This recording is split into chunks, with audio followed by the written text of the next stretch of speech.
rubber hits the road is there's going to be some really choppy waters coming up here, as Ria Bo would say in England, some real choppy waters. And the most that I see, beware for panic here on the left. Okay. I'm telling you, beware for panic when layoffs start, government layoffs start. We've already, when 2 brilliant people like RFK and Elon Musk, say that they're going to cut the government by $2 trillion. That's their target. And in that is a lot of payroll, a lot of federal employees from a lot of the agencies right now. And this came from RFK. There are now 600 layoffs targeted for the new administration, and it's in one of the departments. I won't even quote it because I haven't drilled down into it.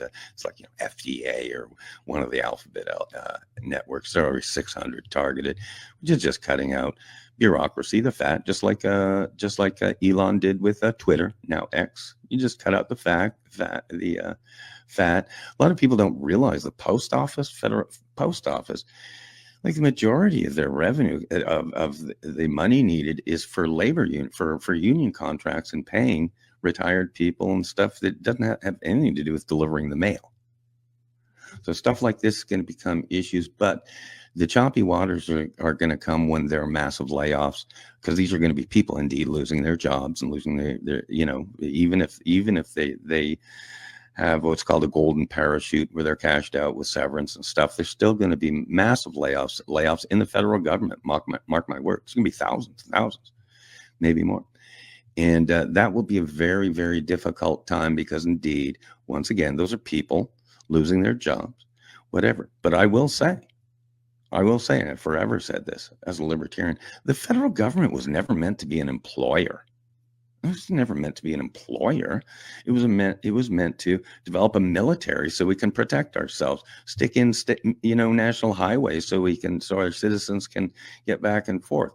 That's what the federal government's for. It's not supposed to be an employer, never mind the largest employer of the United States. So to trim it back is what everybody would do in their own household, but everyone freaks when it's government. So if you're going to trim a couple of $1 trillion, that's going to be lots and lots of thousands of people. But at the same time, and even directly to those federal employees who indeed will be fired or laid off, it's going to be a ton. To them, I say, no spite whatever intended here, but no one had any problems with layoffs during COVID and firings during COVID. Firings and layoff because you refused to get a vaccination, no one had any problem with literally hundreds of thousands of small businesses closing, many never opening again. The excuse was the common good. We had obviously a pandemic and stuff, but I would say sometimes you got real tough adjustments in life, and this scaling back the federal government is the biggest we've ever seen. We're not scaling back the growth of government. We're actually going to be digging in and scaling back the costs.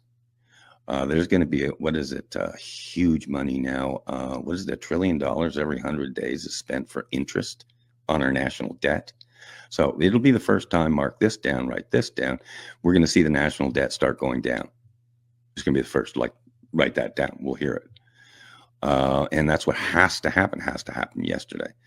And if it doesn't happen now, it never will, because this is the type of scaling back and stuff, and this new trend, as I say, it's going to be 2025.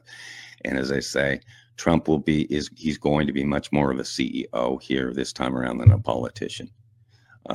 Even we see it in the appointment. So I will try not to digress any further. But to answer your question, Val, roundabout, circle back. I think it's possible for a third party. And as a matter of fact, I think 2/3 of Americans would support it.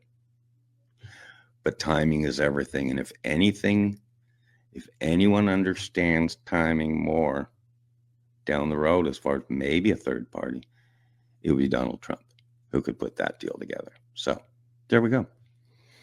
Back into your court there, Val. Yeah, that's